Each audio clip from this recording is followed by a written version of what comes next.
Sir, I'm legally parked on a public street. Am I being detained or is this consensual? I don't need a law lecture. You're loitering. Get out or I'll pull you out. You have no reasonable suspicion. This stop violates the Fourth Amendment. Turn around. Hands on the car. Now. For the record, this is unlawful, and your camera is watching.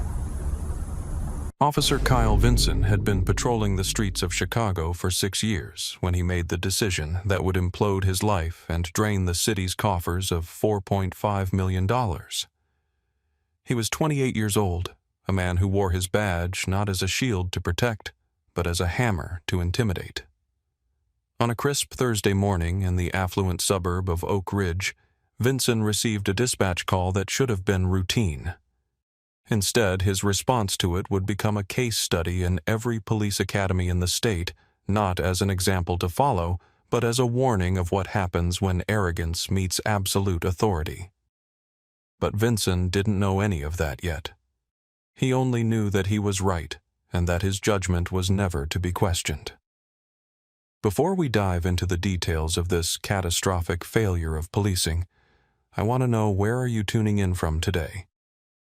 Let us know in the comments, and if you believe in holding power accountable, please hit that subscribe button. It helps us bring these stories out of the shadows.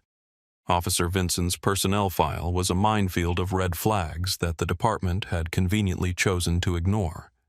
In 6 years, he had accrued 14 complaints. Most were for discourtesy or unprofessional conduct, euphemisms often used when an officer is aggressive but manages to stay just inside the lines of the law. He was known in his precinct as a proactive officer, the kind who went looking for trouble rather than waiting for it to be reported. His supervisors praised his high ticket numbers and his arrest stats, turning a blind eye to the community trust he was eroding with every shift. He had a reputation for stopping luxury vehicles driven by minority men claiming they fit the description of stolen cars, only to release them after 45 minutes of humiliation on the side of the road. To Vincent, the law was a tool he owned, not a standard he served. The morning of the incident. October 14th was bright and clear. Vincent was patrolling Oak Ridge, a neighborhood of sprawling lawns, 3-car garages, and quiet streets lined with oak trees that were just beginning to turn gold. It was a place where people moved to escape the noise of the city, a place where the residents paid high taxes and expected concierge policing. Vincent liked working this beat. It made him feel powerful. He felt like the gatekeeper of a fortress. At 10:10 a.m., his radio crackled to life. Unit 4 Alpha, we have a call from a resident on Elmwood Drive. Suspicious vehicle. Black male driver sitting in a parked sedan for approximately 20 minutes. Caller states he appears to be casing the neighborhood. Vincent grabbed the radio mic, a smirk touching his lips. 4 Alpha, show me en route. In his mind, the narrative was already written. A black man in a parked car in Oak Ridge, probably a drug deal waiting to happen, maybe a porch pirate scouting for Amazon packages, or perhaps a burglar waiting for homeowners to leave for work. It didn't cross his mind that it could be a resident, a guest, or a contractor. The bias that had festered in his subconscious for years immediately filled in the blanks. He hit the accelerator, his cruiser surging forward. He wasn't going to investigate. He was going to dominate. He turned onto Elmwood Drive at 10:15 a.m., his eyes scanning the street until they landed on a sleek, charcoal-gray luxury sedan parked legally against the curb. Inside sat a man looking down at some papers. Vincent didn't see a citizen. He saw a target. The man sitting in the charcoal sedan was Dr. Marcus Thorne. At 58 years old, Thorne was a figure of immense stature in the law enforcement community, though Kyle Vincent had no idea who he was. Thorne had spent 30 years with the state police, rising through the ranks from a beat cop in the toughest districts to deputy chief of the entire force. After retiring from active duty, he hadn't slowed down. He had earned his doctorate in criminal justice and was currently serving as the director of ethics and standards at the State Police Academy. He was literally the man who wrote the book on constitutional policing. The training manuals in the trunk of Vincent's cruiser Thorne had edited the last 3 editions. The protocols for Terry stops, and reasonable suspicion Thorne had testified before the state senate to get them codified into law. Thorne was sitting in his car because he was early. He was looking to downsize now that his children were grown, and he had a 10:30 a.m. appointment with a real estate agent to view the colonial-style house across the street. He was dressed in a tailored navy suit, a crisp white shirt, and a silk tie, his standard attire for a business day. He was reviewing the property disclosures and checking his emails on his tablet. He had the window cracked open to let in the fresh autumn air, enjoying the quiet of the neighborhood. He had noticed the curtain twitching in the house 2 doors down, the home of Mrs. Brenda Higgins, but he had dismissed it. He was used to being watched. In a 30-year career, he had learned that a black man in a suit was often viewed with more suspicion than a white man in a hoodie. He saw the patrol car turn the corner. He watched in his rearview mirror as the cruiser accelerated unnecessarily, the engine roaring briefly before the officer slammed on the brakes, pulling up behind Thorne's sedan at an aggressive angle. It was a tactical park designed to block escape and intimidate the occupant. Thorne sighed, folding his hands on the steering wheel, a habit ingrained from decades of training and survival. He knew exactly what was about to happen. He checked the time, 10:17 a.m. He mentally prepared himself. He wasn't worried about being arrested. He knew the law better than the man walking toward him, but he was disappointed. He had hoped the department had moved past this.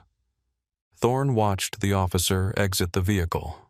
He noted the tactical sunglasses, the lack of a hat, the hand resting dangerously close to the grip of his service weapon. He noted the officer's body language, shoulders squared, chest puffed out, walking a straight line of aggression. There was no caution, only confrontation. Thorne knew the procedure. The officer should approach with caution, but courtesy, identify himself, and state the reason for the inquiry. He watched as Officer Vincent stopped at the B-pillar of the sedan, preventing Thorne from opening the door, and leaned down. Thorne lowered the window the rest of the way, turning to face the young officer. He saw the nameplate K. Vincent. He filed it away in his memory. "Good morning, officer," Thorne said, his voice a deep, calm baritone that had commanded briefing rooms for decades. "How can I help you?" The call that summoned Vincent had come from Brenda Higgins, a 62-year-old retiree who spent her days monitoring the neighborhood app and watching the street from her living room window.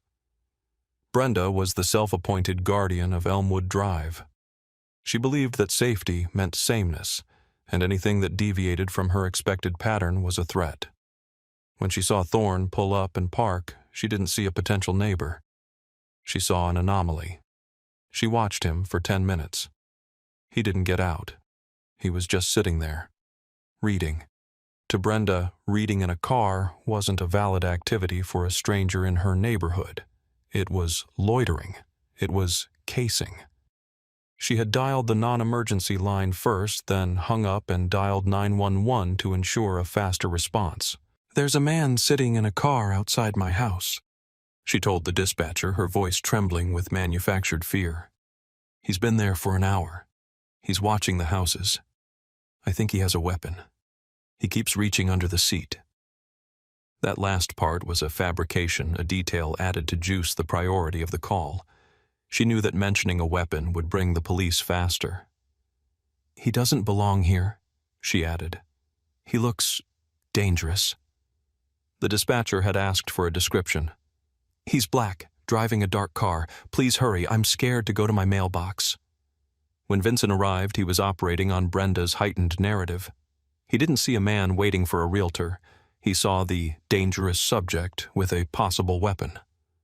This is the fatal flaw in reliance on biased 911.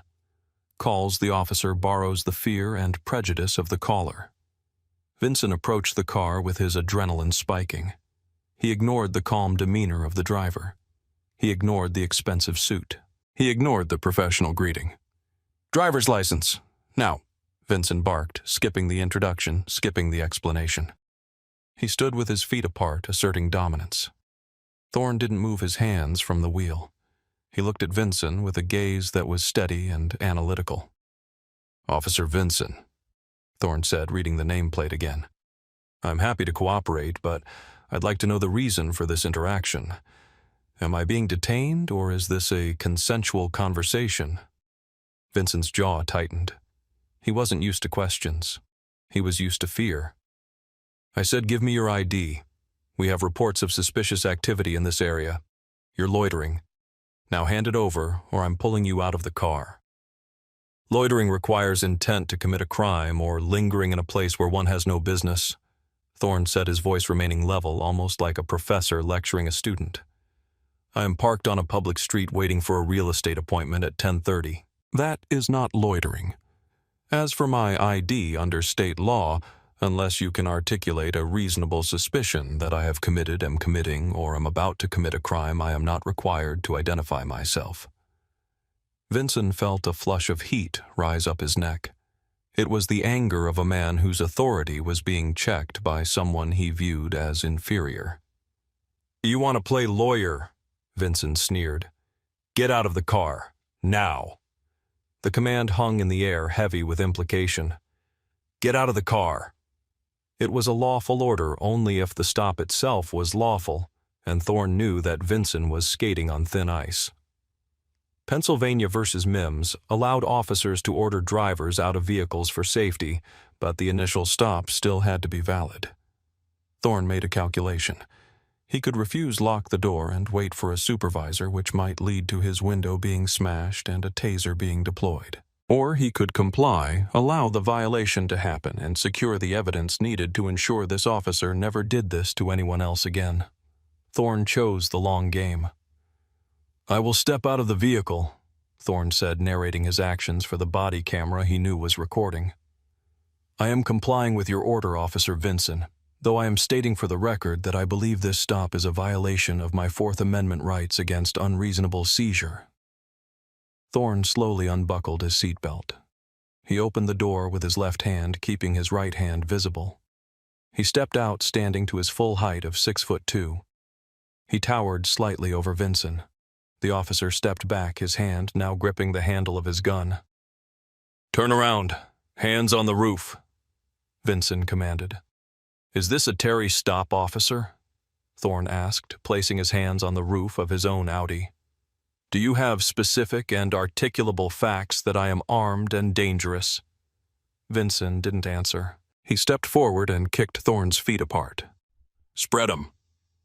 He began a pat-down, his hands rough and invasive. He patted down Thorne's suit jacket, feeling the wallet, the phone, the pen. I found a wallet, Vincent said, reaching into the inside pocket. I didn't give consent for a search, Thorne said sharply. A pat-down is for weapons only. Reaching into my pocket to retrieve ID during a detention without arrest is a gray area you don't want to be an officer. Vincent ignored him. He yanked the wallet out and flipped it open. He looked at the driver's license. Marcus Thorne. The name didn't ring a bell. He missed the other card behind it, the retired credentials, the gold shield that said Deputy Chief. He was too focused on the victory of getting the ID. Marcus, Vincent said deliberately, using the first name to demean him. See, was that so hard? Now let's run you and see what warrants pop up. You are holding me without cause, Thorne said. I have identified myself. I have explained my presence. You have found no weapons. You are now prolonging this stop beyond the time reasonably required to address the initial suspicion. Rodriguez versus United States. You are clocking up civil liability by the second. Vincent laughed, a short, sharp bark. You know a lot of court cases for a guy sitting in a car. That tells me you've been in the system before. Jailhouse lawyer, huh? Vincent walked back to his cruiser, keeping Thorne standing by the car. Stay right there. Don't move. By now, the neighborhood was waking up to the scene. The real estate agent, a woman named Sarah Jenkins, pulled up in her white SUV across the street. She saw her client, Dr. Thorne, a man she knew was a distinguished former police executive, standing with his hands on his car being detained by a patrol officer. She gasped, putting her car in park and grabbing her phone. She didn't call 911. She started recording. 2 houses down, a young man who followed local politics recognized Thorne instantly. He stepped out onto his porch, phone raised. "Hey!" the neighbor shouted. "That's Dr. Thorne! What are you doing?" Vincent ignored the bystanders. He sat in his cruiser typing the name into the terminal. He waited for the hit. He waited for the warrant for unpaid child support, or the suspended license, or the prior felony. The screen refreshed. No warrants. License valid. Vehicle registered to Marcus Thorne. Then the employment history field populated from the state database. Previous employment: state police. Deputy Chief retired. Current status: active instructor, State Academy. Vincent blinked. He read it again. His stomach gave a strange lurch, a mix of confusion and denial. It couldn't be right.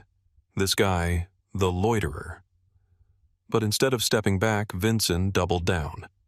This is a psychological phenomenon often seen in misconduct cases: escalation of commitment.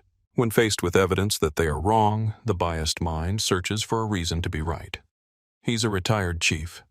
Then he should know better than to give me attitude, Vincent thought. He's testing me. He thinks he's above the law because he used to be a cop. The ego took over. Vincent got out of the car, storming back toward Thorne. He didn't apologize. He didn't release him. "So you used to be on the job," Vincent said, his voice aggressive. "That's why you think you can disrespect a patrol officer. You know the drill. When I ask for ID, you give it." "I know the law, Officer Vincent," Thorne said, turning his head slightly. "And I know that you have currently detained a citizen for 18 minutes without probable cause. You have searched me illegally, and now you are engaging in a retaliatory detention because your ego is bruised." Vincent snapped. He grabbed Thorne's wrist. "That's it. You're under arrest." Thorne didn't resist. He didn't pull away. He let Vincent twist his arm behind his back. "On what charge?" Thorne asked calmly. "Disorderly conduct, resisting without violence, and failure to obey a lawful order." Vincent pulled the handcuffs from his belt. The metal clicked around Thorne's wrists. The bystanders were shouting now. "He's a deputy chief," the neighbor yelled. "You idiot, look at who you're arresting." Vincent shoved Thorne against the side of the Audi, tightening the cuffs unnecessarily.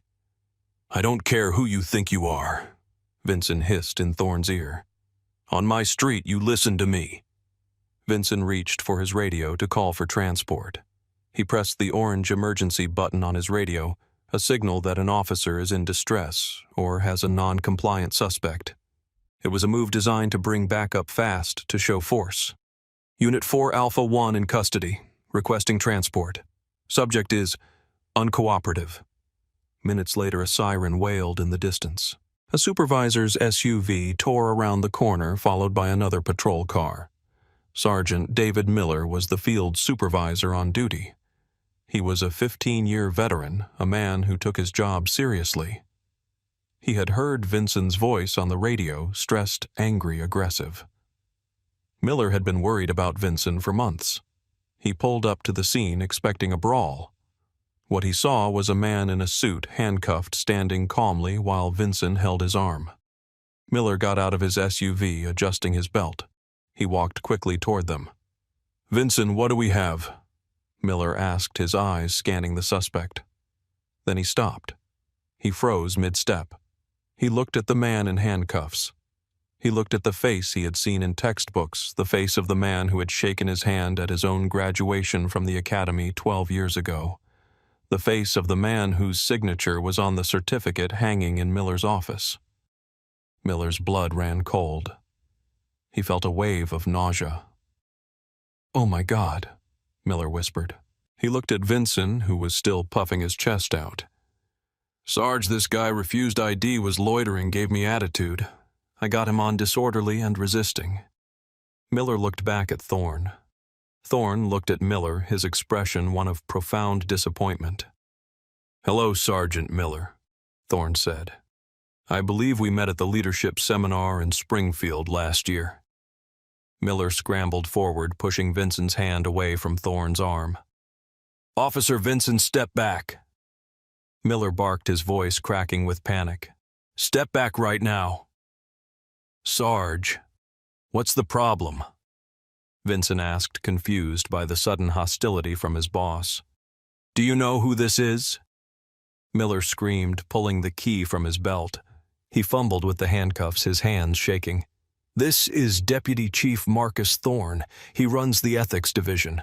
You just arrested the man who writes the use of force policy. Vincent stood there, the color draining from his face. The world seemed to tilt on its axis. The arrogance evaporated, replaced by a cold, hollow dread. The handcuffs clicked open. Miller carefully removed them. Chief, I am so sorry. I have no words. Are you injured? Thorne rubbed his wrists. There were deep red indentations where the metal had bit into the skin. He adjusted his suit jacket, straightening his tie. He looked at Vincent, who was now trembling, looking like a child who had broken a priceless vase. Thorne didn't yell. He didn't curse. He spoke with the quiet, terrifying authority of a man who knows he holds all the cards. Sergeant Miller, Thorne said. Secure Officer Vincent's weapon and badge. Place him in the back of your vehicle. I want a full inquiry initiated immediately. I want the body camera footage pulled and preserved before anyone touches a server. And I want the captain here, now. Vincent tried to speak. I didn't know. Thorne cut him off with a look. It shouldn't matter who I am, Officer Vincent. That is the point. If I were a plumber or a teacher or unemployed, I still have rights. You violated them. You violated your oath. And you did it with an arrogance that tells me this isn't the first time. Miller turned to Vincent. Give me your badge, now. Vincent slowly unpinned the shield from his chest. His hands were shaking so hard he dropped it. It clattered on the asphalt, a sound that signaled the end of his career. The aftermath was swift and brutal. The investigation didn't take months. It took days. The body camera footage was damning. It showed a polite, compliant citizen and a belligerent, power-hungry officer. The department tried to keep it quiet, but Thorne refused a quiet settlement. He sued. He sued not for the money, but to force the evidence into the public domain. The city settled for $4.5 million to avoid a jury trial that would have been a public relations massacre. Kyle Vincent was fired 3 weeks later. The review board, headed by independent auditors, cited gross incompetence, civil rights violations, and conduct unbecoming. But Thorne went further. He petitioned the State Peace Officer Standards and Training Board to decertify Vincent. He testified at the hearing himself. Vincent lost his certification. He would never be a police officer again. He was 28 with no other skills branded permanently as the officer who profiled the wrong man. The last reports heard of him, he was working in a warehouse in a different state loading trucks. The Oak Ridge incident changed policy. The Thorne rule was implemented requiring supervisors to be present before any arrest for disorderly conduct or resisting could be finalized, preventing officers from using those charges as cover for contempt of cop. Dr. Thorne donated a significant portion of the settlement to a legal defense fund for victims of racial profiling who didn't have his rank or resources. He eventually bought the house on Elmwood Drive. Every day when he drives his car down that street, he waves to Mrs. Higgins. She never waves back. She stays behind her curtains. But the message was delivered. We have to ask ourselves if this can happen to a deputy chief, a man who knows the law better than the officers enforcing it. What happens to the teenager who doesn't know his rights? What happens to the construction worker who just wants to get home? Justice shouldn't depend on who you are. It should be the standard for everyone. Dr. Thorne proved that a badge is a heavy thing to carry. If you aren't strong enough to carry it with integrity, you shouldn't carry it at all. Kyle Vincent learned that lesson too late. Don't let his mistake be yours. What do you think? Should officers be personally liable for civil rights lawsuits paying out of their own pensions instead of the taxpayers footing the bill? And how do we fix a system where neighbors feel comfortable calling the police on people just for existing? Leave your thoughts in the comments below. If you found this story powerful, please like and share it. It helps us keep the truth in the spotlight. Until next time, stay safe and know your rights. Step away from the vehicle, now, and give me your ID. Officer, I'm on private property committing no crime. Am I being detained or am I free to go? You're being detained for obstruction. Hands on the car. Refusing an unlawful order is not obstruction. Stop reaching. Get on the ground. The high-definition lens of the body camera mounted on Officer Kyle Brannigan's chest was recording in 1080p, capturing every pixel of the sunny Saturday morning, every dust mote dancing in the light, and ultimately every second of the mistake that would destroy his life. Brannigan, a 27-year-old patrolman with 3 years on the force and a chip on his shoulder the size of Texas, had absolutely no idea that the man he was pulling up behind was not a drug dealer, not a vagrant, and certainly not a criminal. The man methodically wiping down the chrome bumper of a pristine 1969 Ford Mustang Mach 1 was Colonel Marcus Thorne, United States Marine Corps, retired.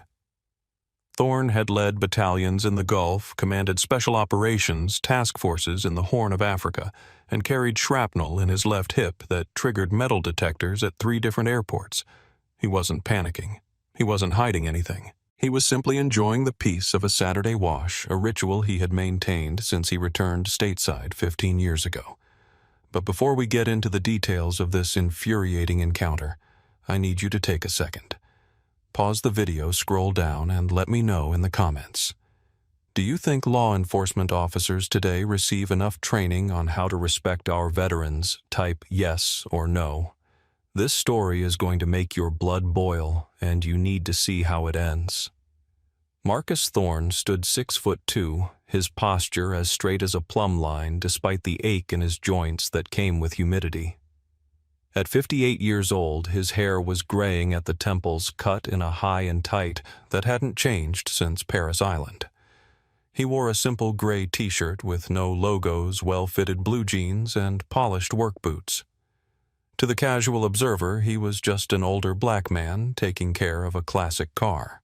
To Officer Brannigan, who was cruising the parking lot of the self-service car wash looking for activity, Thorne fit a profile. Brannigan had been told by his field training officer years ago that drug dealers often used loud self-service car washes to conduct transactions under the noise of the sprayers. He had also been told that expensive vintage cars in this particular district usually meant new money from illicit sources. It was lazy police work, the kind based on assumptions rather than intelligence, but Brannigan prided himself on being a wolf hunter. He parked his cruiser at an angle blocking the exit of the wash bay. It was an aggressive move designed to establish dominance before a word was even spoken. Thorne noticed the cruiser in his peripheral vision. He didn't turn immediately. He finished drying the rear quarter panel with his microfiber cloth, folded it neatly, and placed it in the bucket. Only then did he turn to face the officer. Thorne's face was a mask of calm discipline. He had stared down warlords and negotiated with tribal leaders who had AK-47s pointed at his chest. A 20-something cop with a bad attitude didn't elevate his heart rate by a single beat. Brannigan stepped out of the vehicle, adjusting his duty belt. He didn't wave. He didn't say hello. He walked with his hand resting near his holster, chest-puffed-out sunglasses hiding his eyes. "Hey, you!" Brannigan called out, his voice echoing slightly against the tiled walls of the wash bay. "Step away from the vehicle." Thorne remained standing by the driver's side door. He didn't step away, but he didn't advance either. He kept his hands clearly visible, hanging loosely at his sides, a non-threatening posture that every veteran knows is actually a position of readiness. "Is there a problem, officer?" Thorne's voice was a deep baritone, steady and devoid of fear. "I said step away from the vehicle," Brannigan repeated louder this time, closing the distance. "And let me see some ID." Thorne looked at the young man. He saw the tension in the officer's jaw, the lack of professional courtesy. He recognized the type immediately. He had seen young Marines like this, eager for a fight, lacking the wisdom to know when to pick one. Officer, Thorne said, his voice dropping an octave. I am washing my vehicle on private property. I have paid for the service. Unless you have a specific reason for this interruption, I'd like to finish my work. I'm investigating a report of loitering and potential narcotics activity in the area. Brannigan lied. There was no report. He was fishing. Now, for the last time, give me your ID or I'm going to pull you out of here. Thorne didn't flinch. He knew the Fourth Amendment better than most lawyers. He had spent years studying the Constitution. He had sworn an oath to defend against all enemies, foreign and domestic. He knew that in this moment, the domestic threat to the Constitution was standing right in front of him wearing a badge. Officer, Thorne said, keeping his hands where Brannigan could see them. You are conducting a Terry stop. For that to be lawful, you need reasonable, articulable suspicion that I have committed, am committing, or am about to commit a crime. Loitering while washing a car at a car wash is not a crime, and a vague reference to narcotics activity without specific facts linking me to it does not meet the legal standard for a detention. I am not obligated to provide identification unless I am being lawfully detained for a specific crime. Brannigan stopped. He blinked behind his sunglasses. He wasn't used to people talking back, and he certainly wasn't used to suspects citing Supreme Court standards. You a lawyer? Brannigan sneered, stepping into Thorne's personal space. No, Thorne replied. I'm a citizen who knows his rights. Am I free to go, or am I being detained? You're detained, Brannigan snapped, for obstruction. Refusing to surrender my rights is not obstruction, Thorne said calmly. It is the exercise of the very freedoms you are paid to protect. If you are detaining me, state the crime. If you cannot state the crime, remove your vehicle from the exit so I can leave. The air in the car wash bay seemed to drop 10 degrees. The sound of a vacuum cleaner hummed in the distance, but around them it was silent. Brannigan's ego was bruising rapidly. He had made a command decision to stop this man, and backing down now would make him look weak. In his mind, compliance was mandatory, regardless of the law. I don't need to explain myself to you, Brannigan said, his hand twitching near his taser. You fit the description of a suspect we're looking for. Now turn around and place your hands on the car. What description? Thorne pressed. A black man washing a car, that is not a description, officer. That is a bias. I'm not asking again, Brannigan shouted. Thorne sighed. He looked at the officer with a mixture of pity and disappointment. Son, you are making a mistake. A career-ending mistake. I am asking you as one public servant to another to de-escalate this situation, get back in your car and drive away. No harm, no foul. Don't you call me son, Brannigan yelled. Hands on the car. Now. Thorne didn't move toward the car. He knew that submitting to an unlawful order often legitimized it in court later. He stood his ground, not aggressively, but immovably. I will not, Thorne said. I have done nothing wrong. I am going to reach for my drying towel to finish my work. I am not reaching for a weapon. It was a test of the officer's discipline. Thorne moved his right hand slowly toward the yellow microfiber cloth sitting on the hood of the Mustang. It was a slow, deliberate movement, telegraphing his intent. But Brannigan didn't see a towel. He saw a challenge. He saw a suspect refusing to submit to his authority. And in that split second, Brannigan decided that force was the only language this man would understand. He's reaching, Brannigan screamed, mostly for the benefit of his body camera, trying to create a narrative of danger where none existed. He drew his taser in a fluid motion, the yellow plastic weapon leveling at Thorne's chest. Get on the ground. Get on the ground now, or I will tase you. Thorne froze. He looked at the prongs of the taser. He had seen men take shrapnel and keep moving, but he also knew that electricity didn't care about willpower. He had artificial components in his hip and shoulder. A fall onto the concrete could be catastrophic. I am not resisting, Thorne said clearly, his voice booming. "I'm standing still. Put the weapon away. On the ground." Brannigan lunged forward, bypassing the taser deployment and opting to go hands-on. He holstered the taser and grabbed Thorne's left wrist, twisting it violently behind his back. Thorne winced. The torque on his shoulder, a shoulder that had been reconstructed after an IED blast in Fallujah, sent a blinding bolt of white-hot pain shooting up his neck. His instinct, honed by 30 years of combat training, was to disarm the attacker. He could have. Even at 58, Thorne knew 3 different ways to break the young officer's arm before Brannigan could blink. But he also knew that if he fought back, he would be shot. The headline would read, "Officer-involved shooting," and the truth would be buried with him. So he did the hardest thing a warrior can do. He submitted. "You are injuring a pre-existing combat wound." Thorne gritted out through clenched teeth as Brannigan slammed him against the wet metal of the Mustang. "I am not resisting." "Stop fighting me!" Brannigan yelled, breathing hard, wrestling with a man who wasn't wrestling back. He kicked Thorne's legs apart, forcing him to spread his stance wide. He grabbed the other wrist and cranked it back. The sound of the handcuffs ratcheting shut was sharp and metallic. Click, click, click. By now, a small crowd had gathered. A woman vacuuming her minivan 2 bays down had stopped and was holding up her phone. A young man in a hoodie was recording from the sidewalk. "Why you arresting him?"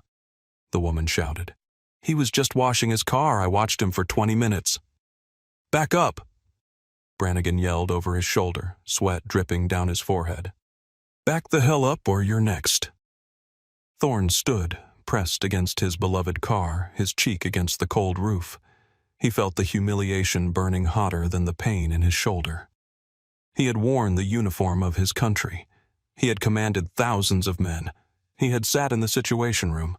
And now he was being treated like a criminal by a man who wasn't even born when Thorne was earning his first Bronze Star. "Officer," Thorne said, his voice low and dangerous, "you have just arrested a retired Marine colonel without probable cause. You have used excessive force on a disabled veteran. Every second of this is being recorded. I want you to remember this moment, because this is the moment your badge became a liability to your city." "Shut up," Brannigan panted, patting down Thorne's pockets. "You're under arrest for resisting arrest, obstruction of justice, and disorderly conduct." "There was no arrest to resist until you invented one," Thorne replied. "Reach into my front left pocket. You will find my wallet. Inside is my identification." Brannigan fished the wallet out. He didn't look at it immediately. He was too pumped up on adrenaline and anger. He shoved the wallet into his own pocket. "We'll sort that out at the station. Right now, I'm searching this vehicle." "Incident to arrest." "I do not consent to a search," Thorne stated firmly. "Arizona v. Gant. You cannot search my vehicle incident to arrest unless I am within reaching distance of the passenger compartment, or you have reason to believe evidence of the crime of arrest is inside. I am handcuffed and in your custody. There is no evidence of obstruction in my glove box. If you open that door, you are violating the Fourth Amendment again." Brannigan laughed a short, nervous bark. "I'm towing the car. It's an inventory search. I can look wherever I want." Brannigan left Thorne standing by the cruiser, supervised by a second officer who had just arrived, a rookie named Evans, who looked uncomfortable with the whole situation. Evans didn't say a word, just watched Thorne with a mixture of confusion and apprehension. Thorne stood tall, ignoring the pain in his shoulder, watching Brannigan approach the Mustang. Brannigan pulled open the driver's side door. The interior smelled of leather and vanilla. It was immaculate. No trash, no loose change, no baggies of drugs. Brannigan ripped up the floor mats, looking for hidden compartments. Nothing. He checked under the seats. Nothing. He was starting to sweat more profusely now. He needed to find something, anything, to justify the stop. A roach clip, an open container, a weapon. He popped the glove box. Inside, there was a neat stack of papers and a small leather-bound case. Brannigan grabbed the papers first. Vehicle registration, insurance, proof of ownership. All current. all in the name of Marcus Aurelius Thorne. Then he saw the leather case. He opened it. Inside was a Purple Heart medal resting on purple velvet. Next to it was a set of military identification cards. One was a standard retired ID. The other was a Department of Defense building pass with a clearance level indicator that Brannigan had never seen before top secret at SCI. Brannigan stared at the medal. The gold heart with the profile of George Washington seemed to glare at him. Beside the case lay a folded triangular American flag encased in plastic, a memorial flag, and tucked in the back of the glove box was a Sig Sauer P226. Brannigan grabbed the gun. It was holstered. He checked the magazine. Full. He ran the serial number on his radio. "Dispatch, run a firearm for me. Go ahead, 1 Adam 12. He read the numbers. A pause. 1 Adam 12, that weapon is registered to a Marcus Thorne. CCW permit is active and valid. No wants, no warrants. Subject is flagged as... Wait 1. Flagged as what? Brannigan asked, feeling a cold pit open in his stomach. Subject is flagged in the federal database as a Tier 1 person of interest, protected status. Retired military high command. Dispatch advises handle with extreme caution and professional courtesy. 1 Adam 12. Do you have this subject detained? Brannigan looked back at Thorne. The colonel was watching him. Thorne didn't look angry anymore. He looked like a judge waiting to deliver a sentence. I have him in custody. Brannigan stammered into the radio. 1 Adam 12. Watch commander wants you to 1022 immediately. Disregard. Let him go. Brannigan looked at the crowd filming him. He looked at Thorne. He looked at the rookie Evans. If he let him go now, he admitted he was wrong. He admitted he had screwed up in front of everyone. His pride wouldn't allow it. The warrior in him couldn't retreat. Negative dispatch. Brannigan said, his voice shaking slightly. Subject was belligerent and resisted. We are 10-15 to the station. I'm bringing him in. He slammed the glove box shut, tossing the Purple Heart back in carelessly. He walked back to Thorne. Found a gun, Brannigan said, trying to sound tough. A legal firearm, Thorne corrected, which you now have to account for. Get in the car, Brannigan said, grabbing Thorne's arm and shoving him toward the back seat of the cruiser. He pushed Thorne's head down roughly. Thorne maneuvered his stiff legs into the cramped plastic seat. The doors slammed shut. The cage separated them. As Brannigan drove away, the crowd continued to film. Thorne sat in the back, eyes closed, breathing through the pain in his shoulder.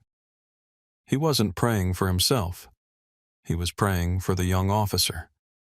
Because Marcus Thorne knew that once he made his phone call, the storm that was coming would be biblical. The ride to the precinct took 12 minutes.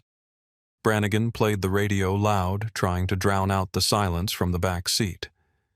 He was trying to convince himself he had done the right thing. He didn't listen, Brannigan thought. You have to listen to police. That's the rule. But the image of that Purple Heart kept flashing in his mind. They pulled into the sally port. The heavy steel doors rolled down behind them. Brannigan hauled Thorne out of the car. Thorne's legs were stiff, and he stumbled slightly. Brannigan jerked him upright. Watch your step, he muttered less aggressively than before. They walked into the booking area. The smell of stale coffee and industrial cleaner hit them. Behind the high desk sat Sergeant Thomas Miller.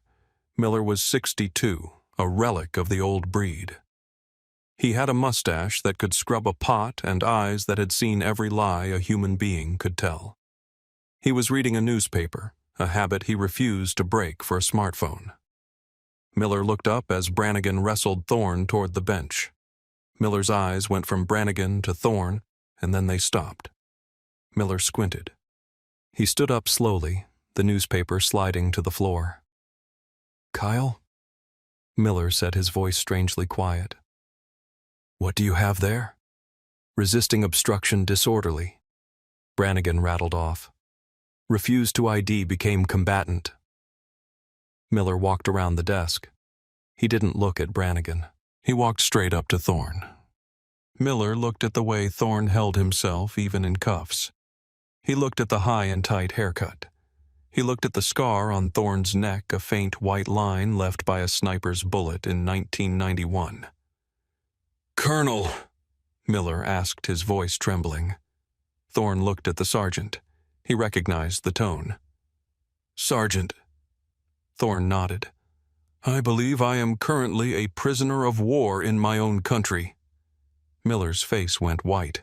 He turned on Brannigan with a speed that belied his age. "Take those cuffs off, now!" "Sarge, he resisted, I said, take them off!"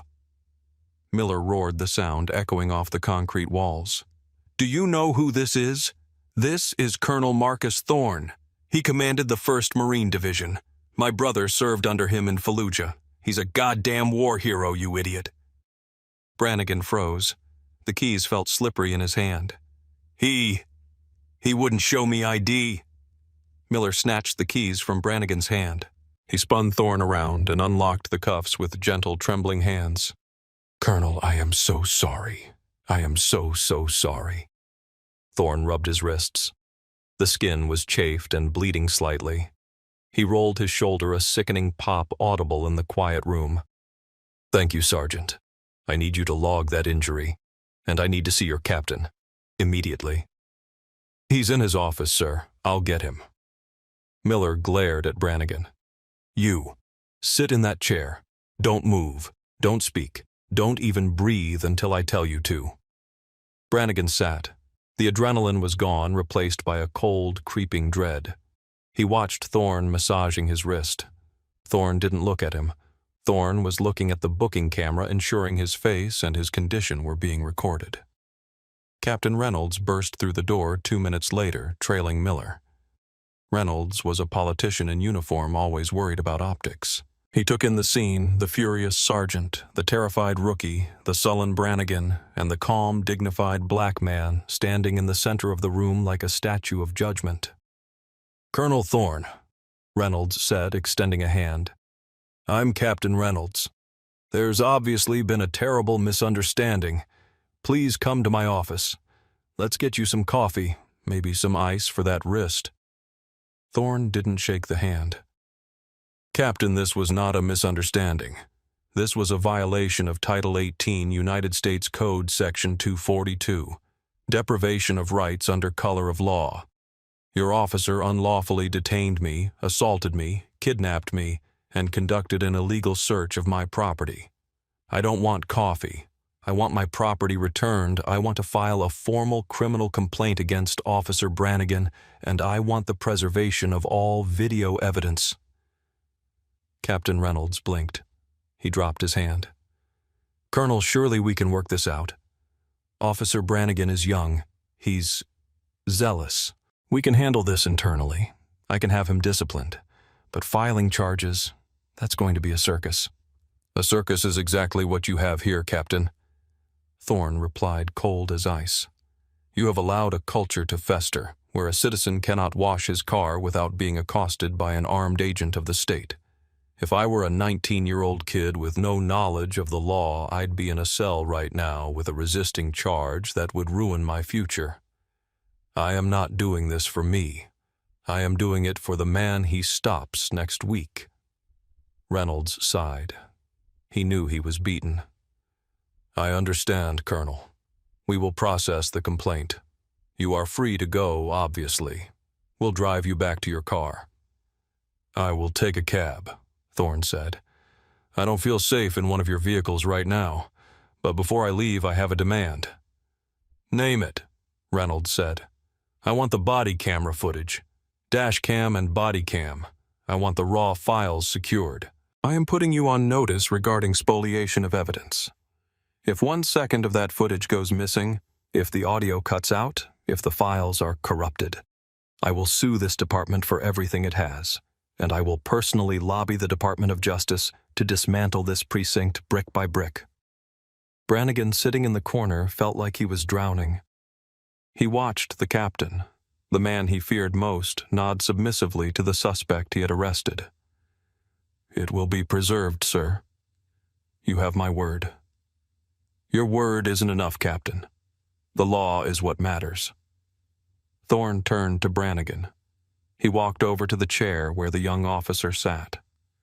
Brannigan looked up, expecting a shout, a curse something. Thorne spoke quietly. "You dishonored your badge, son. But worse, you dishonored the flag you wear on your shoulder.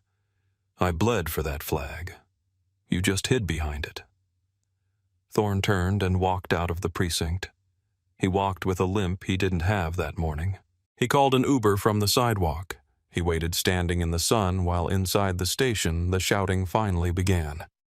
The lawsuit was filed on a Tuesday 3 days after the incident, but the court of public opinion was already in session. The video from the woman at the car wash had been posted to TikTok, then Twitter, then Facebook. It was titled, "Hero Marine Arrested for Washing Car While Black." The views climbed into the millions overnight. The visual was undeniable, a calm, older man being slammed against a classic car by a screaming, aggressive young cop. The comments section was a firestorm. Veterans groups, civil rights organizations, and car enthusiasts all united in fury. "That's Colonel Thorne. He was my CO in the Gulf. This is a disgrace. I'm a retired cop of 30 years. That stop was bad from second one. No PC, no reason. Since when is drying a Mustang a crime?" Then the body cam footage was released. Thorne's lawyer had successfully petitioned for an emergency release of the footage in the interest of public safety. If the cell phone video was the spark, the body cam was the gasoline. The public watched the entire interaction. They heard Brannigan's arrogance. They heard Thorne's calm legal citations. They watched the search of the glove box. The moment Brannigan held the Purple Heart in his hand and then threw it back, that moment broke the internet. Fox News, CNN, MSNBC. They all ran the story. It was the rare news cycle where everyone agreed. The optics of a white officer disrespecting a black veteran's Purple Heart were indefensible. Internal Affairs launched a comprehensive investigation, but the conclusion was foregone. They dug into Brannigan's history. They found a pattern. Over his 3 years, Brannigan had stopped African American men over the age of 40 at a rate 4 times higher than the department average. His notes were always vague, suspicious demeanor, furrowed brow, evasive answers. He had been building a career on bullying men he thought wouldn't fight back. The report was 90 pages long. It detailed 22 violations of department policy in the Thorne arrest alone. Unlawful detention, excessive force, unlawful search, failure to de-escalate, conduct unbecoming. The union tried to fight it. They claimed Brannigan was under stress and feared for his life. But the video didn't lie. Thorne was holding a yellow towel. There was no weapon. There was no threat. Only a bias that had been allowed to wear a badge. 6 months later, the settlement was finalized. The city settled with Marcus Thorne for $1.5 million. They didn't want a jury trial. They knew a jury would have given him 10 times that amount, just out of spite. On the day the check cleared, Thorne held a press conference. He stood at a podium. His arm in a sling. Surgery had been required to repair the torn rotator cuff from the arrest. He looked at the cameras. "I have spent my life serving this country," Thorne said, "and I believe in the rule of law, but laws are only as good as the men and women who enforce them. Officer Brannigan was not a bad apple. He was the product of a system that prioritizes compliance over constitutional rights." Thorne held up the check. "I don't need this money. My pension serves me fine. So I am donating this entire amount, $1.5 million, to the Wounded Warrior Project and to a new legal defense fund for veterans who have been victims of police misconduct." Kyle Brannigan was fired. His certification was revoked by the state board, meaning he could never work as a police officer in that state again. He was sued personally in civil court and forced to declare bankruptcy. His name became a cautionary tale in police academies across the nation. "Don't pull a Brannigan" became shorthand for an unconstitutional stop. The final scene of our story takes us back to that car wash. It's a year later. The sun is shining. The 1969 Mustang is there gleaming in the light. Marcus Thorne is there too. His shoulder is stiff and he can't lift his left arm above his head anymore, so he has to use a step stool to dry the roof. He wipes the water away, revealing the deep, flawless paint beneath. A patrol car pulls into the lot. It slows down. The officer inside is young, maybe Brannigan's age. He rolls down the window. Thorne tenses up. He watches the car. The officer looks at Thorne. Then he looks at the Mustang. The officer nods respectfully, raises a hand in a wave, and drives on. Thorne watches him go. He takes a deep breath, the smell of soap and wax filling his lungs. He picks up his yellow towel. He has won the battle, but the war for justice that never truly ends. This story isn't just about one bad stop. It's about the dignity we owe to the men and women who served and the rights that every citizen possesses regardless of what they look like or what car they drive. Marcus Thorne had the rank, the knowledge, and the resources to fight back. But what about the people who don't? What about the 19-year-old kid who gets scared and pleads guilty just to go home? If this story moved you, if you believe in holding power accountable, I need you to do two things. First, share this video with a veteran you know. Second, ask yourself, if you were in Colonel Thorne's shoes, would you have kept your cool? Let me know in the comments below. Thanks for watching. Stay safe, know your rights, and never stop holding the line. See you in the next one.